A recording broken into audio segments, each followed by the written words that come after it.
Hello from Liverpool and the first day of Labour Party conference. The Prime Minister has told the nation he's not sticking his fingers in his ears, which might be a minimum requirement for the leadership role, but it does tell us something about his awareness of the general mood and the mood here in Liverpool. My name is Anne McElvoy from Politico. And I'm Sam Coates of Sky News. Frankly, Anne, given some of the criticism I'm already picking up about the PM from some quarters, I do think keeping the fingers in ears thing as reserve is not a bad idea. Big unions, even cabinet ministers, uneasy. Has Starmer got it? That's the essay question this week. Welcome to Politics at Sam and Anne's, giving you everything you need to know about the day ahead in Liverpool for once in 20 minutes. This is an extra bonus edition and you will be hearing more of us as well as our usual slot first thing tomorrow Monday. On Tuesday, after Keir Starmer's speech, do come and collar Sam and me at conference if you're around. We would love that. It's been an excuse for me to jump the coffee queues, but more importantly, we do like to hear what you think and what you'd like us and our sources to explore while we're on the ground here. It's not our usual quiet home recording scenario, Sam. Our producer, Evan, actually managed to tempt us into the great outdoors. He's dragged us here. We're sitting alongside the Mersey, by the side of the ACC conference venue, actually next to the rather cool-looking Politico pub, the first time that we've had a structure like that here at conference, a convening place for politicians, hacks, lobbyists, and generally a place to hang out. So we're here by the side of it, and you can hear in the background one of these vast trolleys that are pushed around. They're there to kind of move around the vast quantities of alcohol that gets consumed at party conference that everyone pretends doesn't happen back home. Right, before we get going properly, just a little bit of intel I've picked up to start with. There is a discussion, I understand, of yet more change at the top of government. Ben Nunn, Rachel Reeves Spinner, might, it's not decided yet, go back to number 10 after the budget. Now, if you listen to this podcast, you'll know that there's been an exodus of people, particularly communications people, from number 10. Ben Nunn was his first director of communication, might go back there, but not until the budget's settled. At the moment, he's just focused on the budget, but we will find out more a little bit closer to the time, I think. He's a big figure, and one of the few people that has been on this long march with Keir Starmer from the start. I'm told that this morning, only 3 people know. It's a few more now. Anyway, what do you make of the big picture here in Liverpool, Anne? I think that to and fro between number 10 and number 11, Sam, it's like a very long transfer window in the football season, isn't it? You're very often ahead there on like who is moving. But the real question is why? Why is this so movable, so fizzy? Why aren't people just sitting in the jobs? After all, they were appointed to do, in many cases, only a year ago. And I think the picture is that an embattled Keir Starmer is under very considerable pressure. It's well known a year into the job that the poll ratings are low. They don't appear to be picking up at all. The party, I think, in the last weeks has become increasingly unsure of the leader's vision. His initial message to them was, if you stick with me, we've got a plan, we're strong, we have a stability that was lacking before in British politics, we can deliver on the basis of that. That doesn't feel to be cutting through as it did. So I think this conference is about whether that can be addressed. Yeah, so at party conferences, 2 things go on. There's a kind of public conference, that's the one that you could even watch at home on TV. And then there's, everything that goes on behind the scenes. And we'll bring you a bit of both. But let's start with the sort of what's going on in public. And it seems to me, Anne, like Keir Starmer kind of wants to get through this conference on vibes. He's trying to redefine his mission in broad brush terms. So that's what you'll see when we get to Tuesday's speech. But of course, in the last 72 hours, you had this incredible spectacle, the spectacle that we started talking about on Thursday, about an overt challenge from a big figure in Labour politics in the form of Andy Burnham, the Metro Manchester mayor. He will be here. But I think that Andy Burnham going so early, so hard, and in so many different places actually has helped Keir Starmer this start the week. Arguably, although someone who's a veteran, and actually he was one of the first people to support Keir Starmer for the leadership on the backbenchers but has a lot of pulling power, said, "Thank God this is not in Manchester. Could you imagine what Andy Burnham would be doing if we were sitting here in Manchester rather than here by the Mersey?" And I think there is a bit of anger with Andy Burnham. As you say, this is a very odd point in the cycle and the eve of this conference to say, "Oh, do you know what? If you happen to find yourself short of a leader, I would quite like to do it." That maybe there are other times you could raise that more subtly. But at the same time, I think the issue with Andy Burnham, you can see his interviews on just about every outlet. He clearly is not resiling from his challenge to the way that Keir Starmer leads this government and leads the Labour Party. But at the same time, you do think, if there weren't for that vacuum around the way that Starmer has been directing things, then it would have been a bit of a noises off. There's always someone who fancies their chances. There's always someone who is the bridesmaid who'd like to be holding the bouquet. And that's very much Andy Burnham. He's been like that ever since I think we've both known him. Good for him for having a go, as they might say, if he thinks he's hard enough. But it does seem a bit strange to do it. And I think this mood of why is this happening? Can Keir Starmer just dismiss it, or does he actually have to take on board some of the criticisms that not just Mr. Burnham but those who are a bit more supportive to this are feeling? What is it? Why is there this gap at the top? Yeah, it's been quite interesting though, watching MPs, ministers, delegates actually have something to unite against. They might not think it in private, but in public it gives them a talking point. One notable example just from this morning, to bring you the very latest, he's given an FT interview in which Andy Burnham contradicts himself. Last week he talked about how the Labour Party needed to be getting beyond this thing of being in hock to the bond markets, and this morning he seemed to recant on that. So he says that he was deliberately misinterpreted up to a point, Lord Copper. I went to them, as you'll remember, on Wednesday night to ask for clarity, and clarity came there none. So how they had their opportunity. That feels a little bit like a post hoc justification. I was also speaking to someone who'd served in cabinet with Andy Burnham, which if anyone does their Sherlock Holmes detective work, it was in one of the jobs. He tended to have these jobs quite quickly, health for a year, chief secretary, treasury for a year, etc. And this person, who was not hostile to Andy Burnham, said he has a tendency, and I think your story now sort of bottoms in out, to set off in a direction saying something very heated, very strong, and then it sort of opens up a can of worms, like saying you have a fight with the bond markets, which basically is people who lend the UK money on certain terms, because we need that money if you're going to have a decent amount of borrowing to get through difficult economic times. And then he realises it's landed badly, so he says he's deliberately misinterpreted. I wonder though whether in the end this will be in the rearview mirror as we go through the week, and there are bigger unhappinesses, I think, and dissatisfactions that we might turn our attention to. That's right. Let's have a look at the private mood, because you and I have been going around talking to people, and actually there are a lot of unhappy people around. I'm going to start with an anecdote that I picked up yesterday, and I found quite a lot of people who knew about this. So this is one of those things with multiple sources. I am told that the new Foreign Secretary, Yvette Cooper, has decided that ministers really cannot use the official government private planes in anything like the numbers that they were doing before.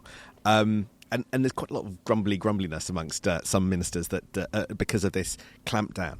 And the reason for the clampdown that's being shared amongst cabinet ministers is that Yvette Cooper's predecessor, David Lammy, was a massive user of these government planes. He completely blew the budget. And now Yvette, who's come in, who I don't think is a massive by instinct traveller, but more importantly, she's got Damon McBride as an advisor, and he's Labour's answer to Doge. And they are going around saying to the rest of government, no, you can't. And if you wonder why, blame David Lammy. So that's some briefing against David Lammy. I wouldn't be surprised if he's a bit sore. That's a big implicit criticism, isn't it? And mind you, if Yvette Cooper's the Foreign Secretary, maybe she might want to get used to travelling a little bit. I mean, it's not work from home job though, is it?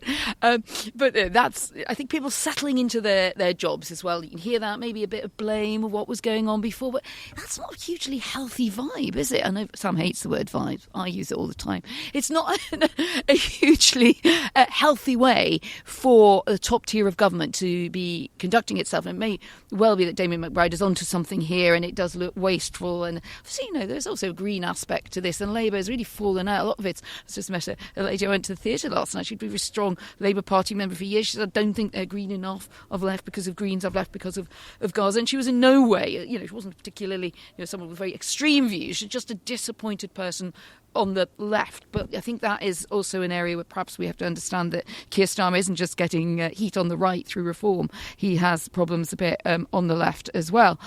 I've been making a list of unhappy people or potentially unhappy people. They can get in touch if they think it's wrong. David Lammy, I would say, is probably someone who doesn't feel that thrilled with things. He was promised he'd keep that role for much longer. He's out as Foreign Secretary and people carping about his plain use. He's probably not going to love that. He has, I gather, been given a role in a sort of unofficial quartet of advisors to Keir Starmer on how to cut through, how to fight back against, this decline in the polls and a generally met mood. And that would be Darren Jones, Shabana Mahmood, Pat McFadden, and David Lammy as Deputy Prime Minister is included in that. He has been urging Starmer to get into more fights. And I think he would say, well, what we're seeing today with the Prime Minister talking on quite strong, even aggressive terms about reform, and that he's there to take the fights. Reform might be an example of that.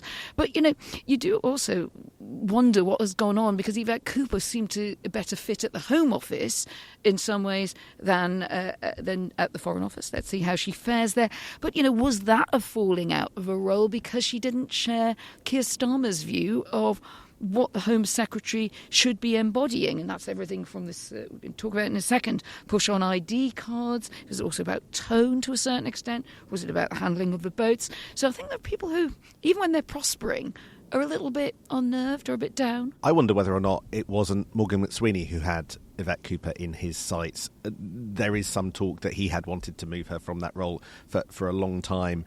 Again, we come back to the question of who is actually in charge, who actually holds the vision.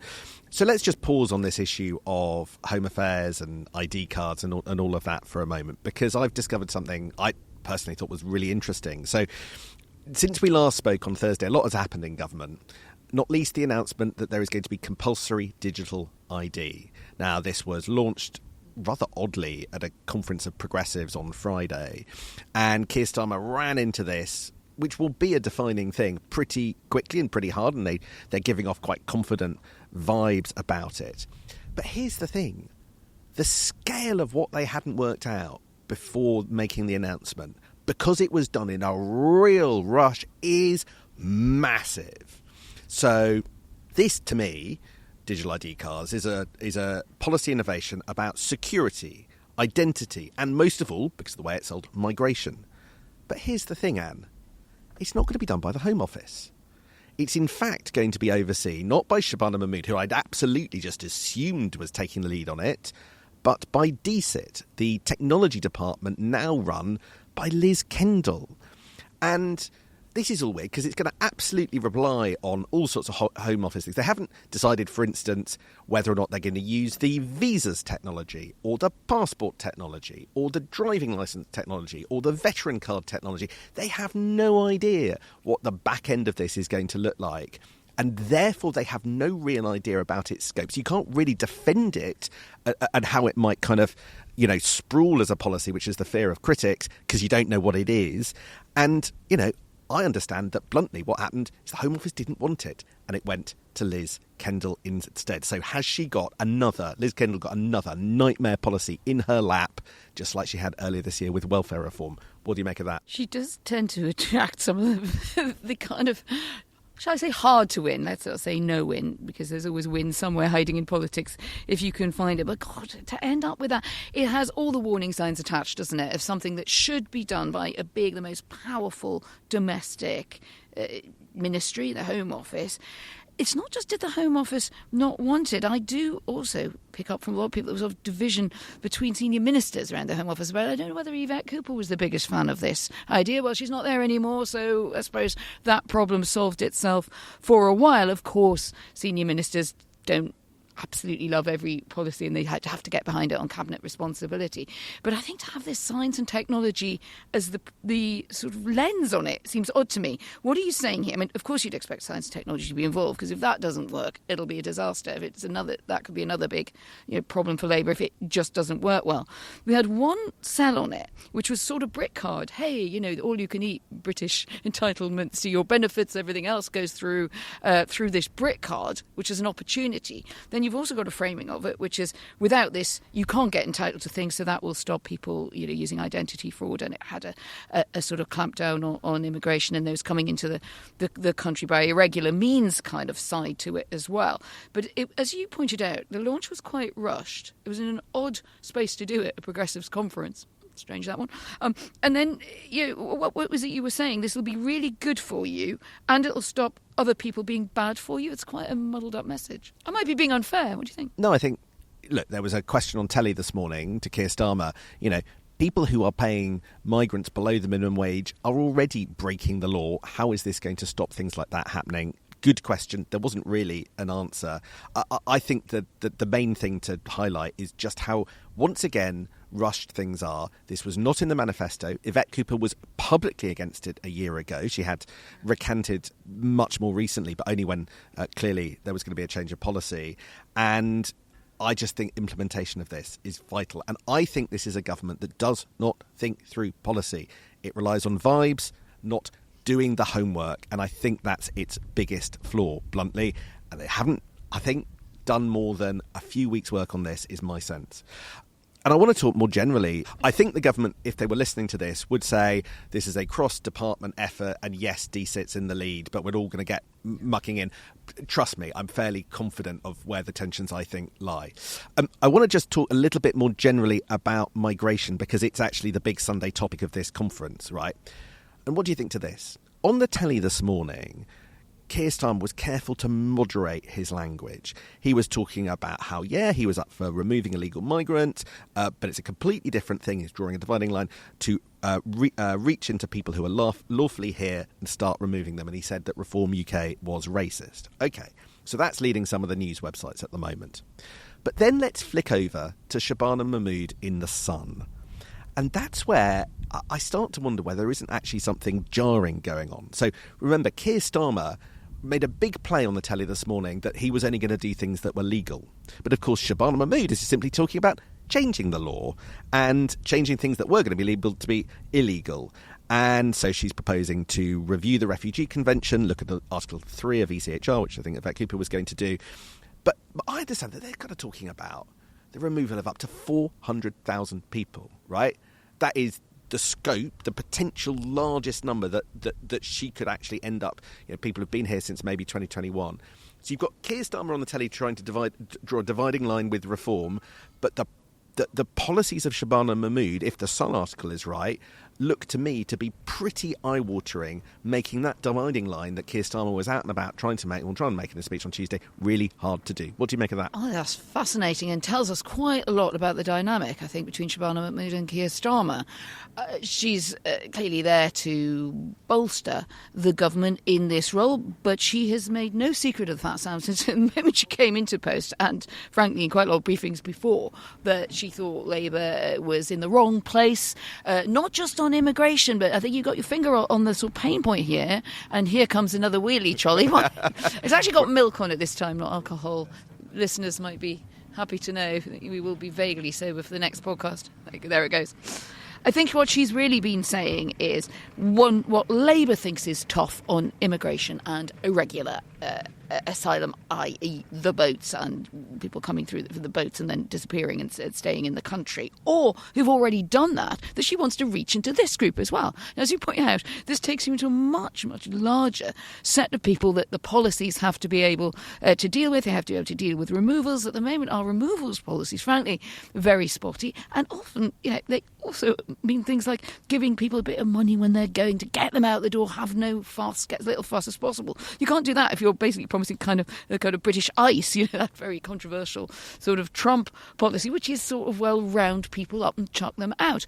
In fairness, we're not the only country struggling with this. How much deportation can you really promise without that becoming the entire focus and the defining thing that you're about? How many people here at Labour Party conference turned up because that's what they wanted their politics to be about? That seems to be a line both Shabana Mahmood and Keir Starmer are going to have to walk. Well, let's go and ask them, because we have hit our 20-minute limit. There is the alarm, and there are a lot of conversations that we need to have with all sorts of people over the coming hours. Tomorrow, Monday morning, we'll be back at the normal time. It's Economy Day, all about Rachel Reeves, maybe our favourite politician on this podcast. That's true, actually. Features a lot. I wonder whether we're her favourite podcast. I'm not so sure about that one. But I look forward to seeing you then and out and about tonight, Anne. Rachel, give us a listen tomorrow morning. We'll be full of ideas for your speech.